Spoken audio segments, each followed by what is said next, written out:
Salut à tous, c'est Planck de Chenou, bienvenue sur cette vidéo qui continue notre cheminement sur la méthode Silva, toujours avec Damni Pasco. Salut Lee. Salut Planck. On travaille sur la soirée, deuxième partie de la soirée du jeudi.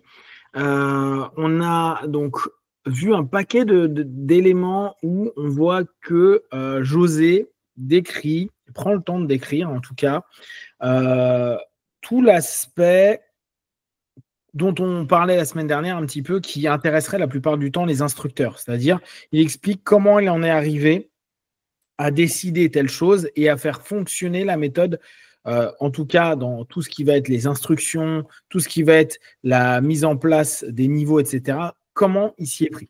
Donc, on continue notre lecture là-dessus. J'avais noté la différence entre hypnose et méthode Silva, acceptation de l'abréaction versus contrôle pour l'éviter. Donc là, il mettait dans une des phrases, dans notre cas, nous devons avoir ce contrôle parce que nous ne voulons pas qu'il déclenche un traumatisme. C'était lié notamment avec tout ce principe, potentiellement, dans une séance d'hypnose ou même potentiellement quand on fait un travail de régression par soi-même dans la méthode Silva, il est possible qu'on arrive sur des éléments qui sont complexes de notre vie, qui émergent. Et ça, j'ai bien aimé la différence qu'il a fait. C'est vrai qu'en auto-hypnose, on va rarement proposer aux personnes de faire des régressions ou de faire un travail sur ce sujet. Pourquoi ? Pas parce qu'ils ne sont pas capables de le gérer, mais parce qu'au départ, ils n'ont pas assez d'outils pour le gérer. C'est juste ça. C'est pour ça que la plupart du temps, l'auto-hypnose va être proposée pour amener dans un état de bien-être, pour développer les suggestions qui ont été proposées pendant la session, mais on ne leur demande pas de faire un travail avec l'auto-hypnose, on demande simplement de confirmer et de créer un processus d'habituation. Ce qui est intéressant avec la méthode Silva, c'est cette idée de rendre autonome et indépendant le plus possible les personnes et justement ne pas avoir d'état d'abréaction, d'état négatif. Et je trouve que c'est assez intéressant et je voulais savoir si toi, dans toute l'expérience que tu as pu avoir, est-ce que tu as eu des moments, des retours d'apprenants qui te disent « Ah, j'ai fait telle méthode, telle technique, on va dire technique du miroir, n'importe quoi, mais j'ai fait une technique et à un moment, je me suis senti mal. » Est-ce que tu l'as déjà eu et si c'est le cas, parce que c'est possible que les personnes n'aient pas complètement encore maîtrisé le sujet de la méthode, est-ce que tu n'as pas l'impression à ce moment-là qu'il y a quelque chose qui a été loupé dans le sens où, justement, mind control, c'était vraiment dans je dois pouvoir maîtriser et contrôler pour ne pas arriver à des états qui me sont négatifs, sachant que l'objectif premier est d'arriver à un niveau de relaxation, de détente, de bien-être et après un travail parce qu'on est bien, parce qu'on est détendu, parce qu'on est déstressé. Est-ce que ça t'est donc déjà arrivé d'avoir des apprenants qui disent « Waouh, j'ai fait cette technique et ça m'a mis mal pendant X minutes ou X heures ».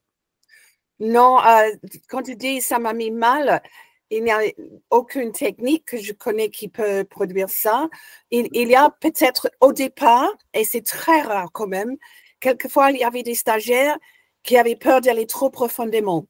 Et effectivement, parce que sans doute, ils se sont rendus compte qu'il y avait des anciens traumatismes refoulés, etc. Et c'est exactement ça que José voulait éviter.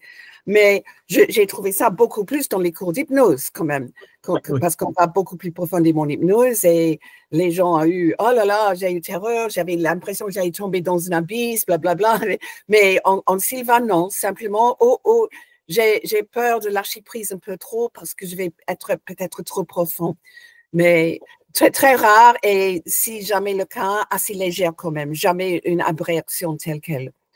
Tu penses que justement,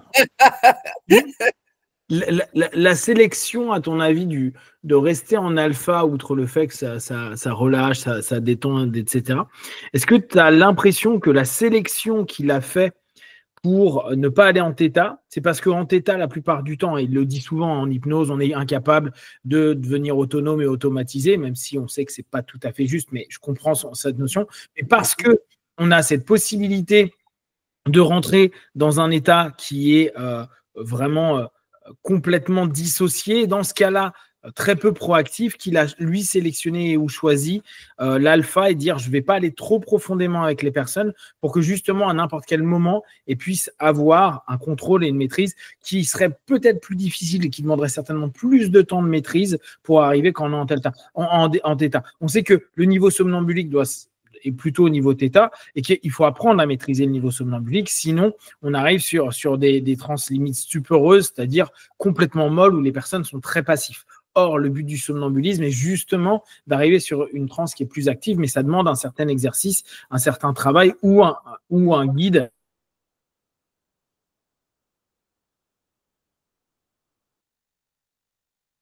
De penser que justement, il a choisi l'alpha pour éviter ça.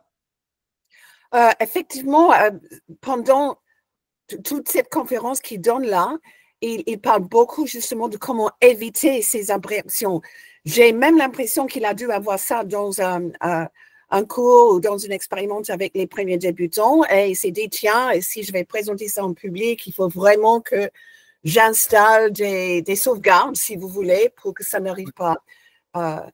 Et évidemment, il a dû avoir beaucoup en hypnose, donc il savait ce qui était possible de se produire. C'est intéressant quand même que Lara Silva a inclus une régression en Silva Manifesting.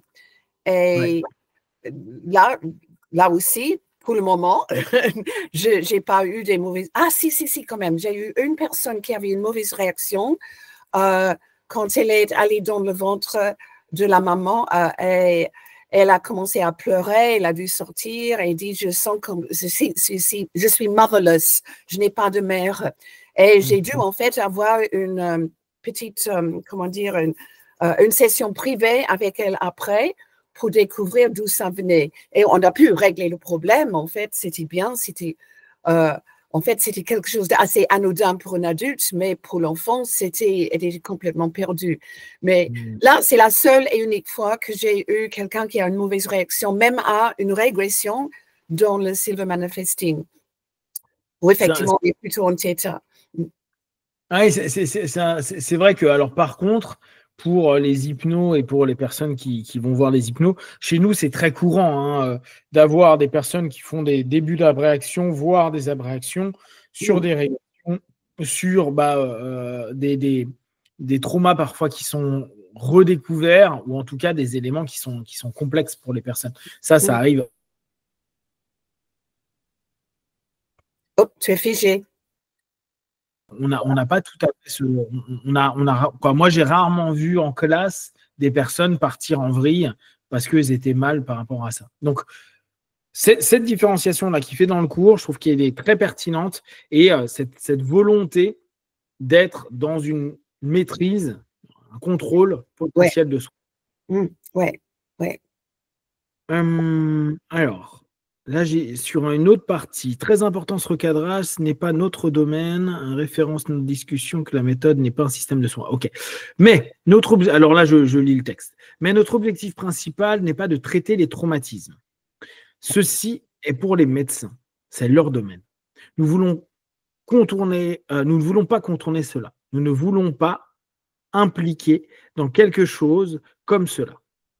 Nous ne voulons donc pas les déclencher. Quelqu'un d'autre les déclenchera, mais pas nous. Ce n'est pas notre domaine. Je trouve que ce recadrage est vraiment très bien parce que justement, on en a déjà parlé. L'objectif de la méthode Silva, ce n'est pas d'aller soigner ou guérir des traumatismes ou autres. Alors, j'ai trouvé intéressant parce qu'on a eu un message, je vais essayer de le retrouver, ah mince. Attends, je vais te retrouver ça tout de suite. Tac. Un message sur une de nos vidéos et c'est Elisabeth. Tu te souviens d'Elisabeth, la psychiatre? Ah oui. Et Elisabeth, elle, attends, je veux pas déformer son propos. Je vais tenter de retrouver ça. Hop. Alors, est-ce que je vais pouvoir retrouver ça? Donc, c'est un message mail ou Facebook ou... Non, c'était un message sur une de nos vidéos, tu sais, sur l'une des dernières qu'on a faites, et où à un moment, justement, excellent. Je ne savais pas qu'elle suivait, donc c'est bien. Tu vois, voilà, ça j'ai bien aimé. Donc, Elisabeth Delacroix, hein, c'est une amie qui est psychiatre, donc qui a fait la méthode Silva, qui a fait de l'hypnose, qui est avant tout psychiatre. Et j'ai bien aimé, elle nous a mis ce message-là. Bonjour Li et Pank, l'apport de la méthode Silva est très thérapeutique. Ça ne veut pas dire que c'est une thérapie, c'est l'apport peut être thérapeutique, sauf pour les psychotiques. J'ai bien aimé son recadrage, c'est ce on disait la semaine dernière, notamment, oui, parce que je pense qu'elle a rebondi sur le fait qu'on ait parlé on a parlé un peu de psychose et on a parlé des personnes qui pouvaient avoir des crises d'épilepsie, etc. Donc, elle précise bien, et ça c'est chouette parce que là, ça nous vient vraiment du staff médical, que ça peut aider des personnes. Là, José, il insiste pour dire, vous n'allez pas chercher les traumas, vous n'allez pas chercher les problèmes des gens. On n'est pas dans un système de soins, on va plutôt dire un système de soins et d'accompagnement comme peut l'être l'hypnose, la TCC, plein d'autres méthodes. C'est un système où on cherche l'autonomie, donc il ne va pas y avoir les mêmes objectifs. Et donc, en tout cas, Elisabeth rappelle que si on est psychotique, ah oui, et je pense que c'est parce que tu te souviens, la semaine dernière, on avait parlé du fait que tu demandais, il était demandé que s'il y avait des troubles psy, il était important de le partager aux instructeurs pour éviter qu'il y ait des crises ou des problèmes et que déjà, les personnes soient mal, que le groupe aussi, par conséquent, vivent et subissent les problématiques. Donc, son retour, je trouve qu'il est intéressant. Sur les psychotiques, on fait attention avec la méthode Silva. Et bien sûr, si vous l'êtes, dites-le à l'instructeur. Demandez également à votre psychiatre pour être sûr que c'est OK pour lui de pouvoir faire la méthode. Et je vous rappelle, c'est ce que disait José. Vous lui montrez la carte de la méthode, ou en tout cas ce que représente la méthode, et c'est lui qui valide ou pas le fait que vous veniez. Voilà, c'était une petite précision, mais j'ai trouvé ça cool qu'elle nous partage ça. Donc, merci, Elisabeth. Si tu as d'autres trucs à nous partager, n'hésite pas. Si même tu regardes la vidéo et que tu as envie de faire un moment avec Li et moi, un petit podcast comme ça pour que tu puisses nous apporter ta vision en tant que psychiatre. Si tu as le temps et l'envie, n'hésite pas, tu me le dis, et comme ça, on se fera un truc tous les trois, ça sera super. Donc là, José, il insiste vraiment. Notre domaine, c'est pas d'aller déclencher des traumas. Notre domaine, c'est pas d'aller travailler sur ce qui ne nous concerne pas. Ça, c'est les médecins, c'est les psychiatres, etc., etc. Je trouve que c'est hyper sain. On en avait, nous, déjà parlé à plusieurs reprises dans nos podcasts. La méthode Silva n'est pas un système d'accompagnement thérapeutique, c'est un système pour amener du mieux dans la vie, mais ça ne se substitue pas à quoi que ce soit. Et ça, on insiste beaucoup. Très bien. Recadrage important sur la loi et guérison. Donc, il continue un petit peu. Et c'est ainsi que vous pouvez le faire alors, ok? Sinon, n'essayez pas de résoudre des problèmes avec ces techniques parce que vous violez une loi. La guérison, la perte, etc. Bon, là, ça va être une mauvaise traduction. Donc, les arts de guérison, mais en cas d'urgence, nous disons, c'est à votre médecin de s'en occuper. S'il n'est pas au courant, ça peut être problématique. Si vous avez une situation qui arrive à un proche, qu'il traite un traumatisme ou ce genre de problème, vous pouvez contacter plutôt un médecin. Alors, comme ça, vous aurez la permission du médecin et vous pourrez travailler simplement ensemble avec le docteur pour l'aider. Donc, il revient vraiment sur cette notion et on sent qu'à cette période-là, ça devait être très, très, très compliqué pour José de proposer sa méthode et son système, et il voulait vraiment éviter qu'il y ait des confusions à dire oui, avec la méthode Silva, je peux tout guérir, je peux tout faire, j'ai plus besoin de prendre mes médocs et tout. Ce n'est absolument pas vrai, et il faut faire très attention, être le plus possible en lien avec le médecin quand il y a des pathologies complexes et graves. Pourtant, j'aimerais quand même savoir, quand on arrive encore à avoir une interview avec Ed, à quel moment il a introduit les techniques justement de guérison, les passes magnétiques, l'imposition des mains et tout ça, parce qu'en 72, évidemment, ce n'était pas partie du cours supérieur. Exactement. Tu sais que je me suis posé la même question. Je me suis dit, c'est Oui, marrant qu'ils disent que tous les arts de guérison, parce qu'il appelle ça art de guérison, c'est ça en que gros, c'est. c'est pas notre job, tu vois, c'est pas notre truc. Or, effectivement, comme tu dis, sur les cours avancés actuels, notamment Ultra, où c'est gradué, non, Ultra, ultra. c'est là où on travaille toutes les passes magnétiques, etc. En tout cas, on a une initiation dessus. Donc, on rentre dans un truc qui est un peu plus mystique, un peu plus ésotérique, un peu moins, là, clairement pas lié à la science à ce moment-là. Effectivement, ta question, elle est super juste. Mais tu vois, je me faisais la réflexion. Ed, il m'a toujours pas répondu. Et la dernière fois, tu te souviens, il nous a envoyé un mail. Il a dit, je prends du temps. Là, en ce moment, j'ai des choses à faire. Ouais. Mais ça fait un paquet de mois là. Hein. Donc, bon, j'ai pas le relancer pour pas l'embêter. Mais c'est vrai que c'est une question qui pourrait être très, très, très intéressante à savoir. Alors. Ah oui, alors là, j'ai mis dans ma note. C'est la raison pour laquelle on ne bosse pas avec les personnes en direct. Nous ne nous mettons pas dans le cadre qui n'est pas le nôtre. Ah oui, donc toujours sur le même principe. Là, vous entendez que José insiste sur le fait que ce n'est pas un système thérapeutique, qu'il faut faire attention, qu'il faut prévenir les psychiatres, les médecins, bref, tout ce qu'il y a à demander à un moment, à valider pour pouvoir travailler. Et donc, là, en l'occurrence, en l'absence de guérison par la prière. Alors, c'est intéressant parce qu'il parle de guérison par la prière, ce qui n'implique pas, dès lors, de manipulation quelle qu'elle soit et ou une orientation thérapeutique médicale. Et j'ai trouvé la sémantique aussi assez pertinente. Mais n'ayez jamais le patient devant vous. Alors voilà, ça, j'ai trouvé que c'était génial. Vous nous avez entendu parler avec Lee, et Lee nous l'enseigne bien en tant qu'instructeur, et dit, et d'ailleurs, vous l'enseigne, les instructeurs vous l'enseignent, on n'a pas à faire de cas avec la personne qui est présente. Oui. Et on a plein de raisons pour ça. Mais j'ai trouvé que là, on va avoir une info que j'ai trouvée géniale. Alors, tu me diras si toi, tu l'as trouvé aussi géniale que moi. Donc, la guérison par la prière, vous n'avez jamais le patient devant vous. OK. Car, même si vous ne touchez pas le corps, si vous ne faites que suggérer, même indirectement, dans cette psychothérapie, vous essayez, par des moyens de communication verbale, de langage, des signes ou autres, de tenter de résoudre et de contrôler un problème de santé. C'est de la psychothérapie. Vous êtes à nouveau responsable. Et ça, j'ai trouvé que c'était, mais cette explication, et moi, j'adore. En gros, pourquoi on ne fait pas des cas de personnes dans la pièce ou présentes? Parce qu'on n'est pas des psychothérapeutes. Parce qu'on n'est pas là pour faire de la guérison. Et donc, on ne veut pas se mettre à mal à quelqu'un qui dit oui, il a fait son truc bizarre, parce il y a des gens qui pourraient se dire c'est complètement bizarre ce que vous faites, ok.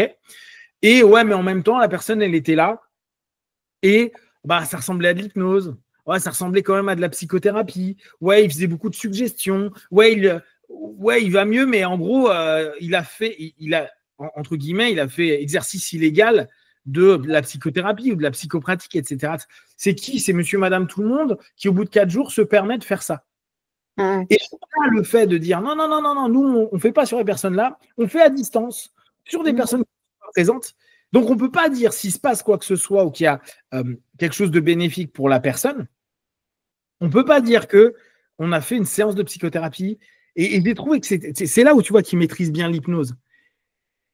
Si vous ne faites que suggérer, même indirectement, vous essayez par des moyens de communication verbale, de langage, de signes ou autres, de tenter de résoudre un problème et de contrôler de résoudre ou de contrôler un problème de santé. C'est de la psychothérapie. C'est génial. On voit bien qu'il a compris l'hypnothérapie. Les suggestions directes et ou indirectes peuvent avoir un ensemble d'impacts. Donc, le verbal ou le paraverbal, et là, c'est important, tout ce qui est body language, tout ce qui va être non dit. Et n'oubliez pas, pour ceux qui connaissent un peu en hypnose, il y a de l'hypnose dite non verbale, où on peut faire une session sans parler. Certains hypnos vont même dire que le magnétisme est une forme d'hypnose non verbale. Parce qu'eux, ils ne valident pas le principe de fluide magnétique pour plein de raisons, et ils vont dire que c'est de l'hypnose non verbale. Le fait qu'il n'y ait personne dans la pièce, on n'a plus de problème.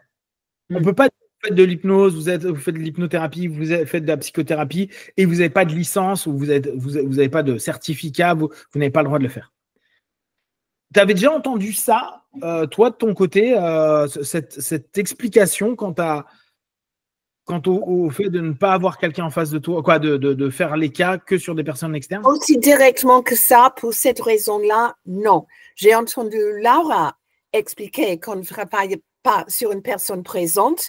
Elle a dit plutôt, justement parce qu'il y a le risque que cette personne va avoir peur si vous découvrez quelque chose, etc. Donc, elle disait effectivement que tu pourrais influencer la personne présente.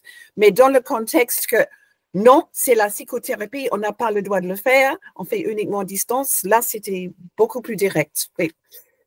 J'aime bien là, ce qu'a dit Laura ouais, mais là aussi, tu vois qu'il y a beaucoup de compréhension. C'est hyper pertinent.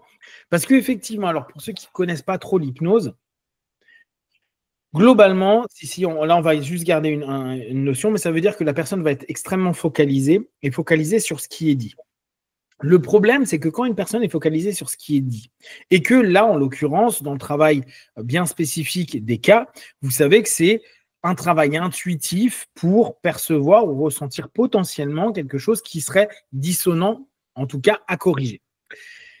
Il peut y avoir complètement une erreur. On peut complètement dire des choses qui ne sont pas OK. Hein. Et c'est là où c'est important. Si une personne est hyper focalisée sur ce que vous êtes en train de dire, et que vous êtes en train d'émettre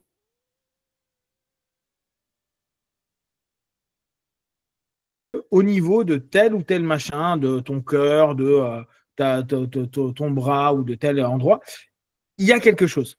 Même s'il n'y a rien, il y a le principe nocebo. C'est-à-dire, il est possible que je crée des symptômes qui soient associés à ce que je suis persuadé que potentiellement c'est. Ça peut vous paraître, pour ceux qui ne sont pas vraiment dans l'hypnose, un peu idiot, bébête, etc. Mais c'est incroyable le nombre de fois où l'influence verbale et paraverbale, et en plus dans un état de transe. Donc, il y a une notion importante. Il y a la suggestibilité, c'est-à-dire notre capacité à recevoir des suggestions, qu'on soit en transe ou pas en transe. Et il y a l'hypnotisabilité, qui est la capacité à recevoir les suggestions quand on est en état de transe, c'est-à-dire en alpha pour les personnes qui sont Sylva. Et l'impact d'une suggestion ou qu'elle soit hypnotique ou non hypnotique, peut vraiment modifier des comportements, des sensations. Vous pouvez même faire le jeu avec des personnes, en sens hypnotiser personne. Quand vous commencez à dire, tiens, j'ai l'impression qu'il y a une ambiance bizarre là dans cette soirée-là. Et vous dites juste ça et vous commencez à le dire régulièrement. Et vous regardez en haut, à droite, à gauche, vous faites, je ne suis pas très bien. Eh ben, il est possible que juste en rigolant, en disant, j'ai l'impression qu'il y a une ambiance bizarre, sans dire que c'est mauvais, mais bizarre, eh ben, une autre personne va vous dire, ouais, c'est vrai, moi aussi, je ne suis pas au top, il y a quelque chose de bizarre. Il n'y a rien de bizarre. Il y a juste le fait que vous ayez proposé une suggestion et qu'elle ait fait son chemin dans la psyché de la personne et elle ait créé elle-même un phénomène interne qui fasse que. C'est pour ça que c'est intéressant ce que dit Laura, parce que effectivement, si je fais un cas et que tu es le cas en question et que je présume, j'ai une intuition de quelque chose et que je suis complètement à côté de la plaque, ça se trouve, il est possible que tu as entendu, toi, pour plein de raisons, peut-être parce que tu es un peu fragile en ce moment, parce que tu as peur, parce que tu puisses développer des symptômes. Et c'est pour ça que je trouve que c'est super pertinent ce qu'a dit Laura à ce niveau-là. C'est vraiment intéressant. Donc là, on a, pour ceux maintenant qui se posent encore la question, hein, on commence à avoir des raisons hyper factuelles. Là, on n'est pas dans des notions complexes. Hein. On n'est pas des psys. On est des diplômés Sylva, dans un instructeur Sylva Auto. On n'est pas des psys. Après, si vous êtes psy ou hypno à côté, très bien. Mais à la base, vous ne l'êtes pas. Et donc, on ne fait pas des cas en direct pour éviter de faire une fonction qui ne nous appartient pas. Je trouve vraiment ce texte-là, en tout cas cette soirée-là d'explication, elle est géniale. Elle nous apprend vraiment quelque chose. Oui, c'est très carré. On comprend tout de suite. C'est pas de blabla. C'est vraiment, c'est pour ça. Clac, clac, clac. Oui. Ouais, non, on a vraiment de la chance d'avoir cet audio-là. Mais oui.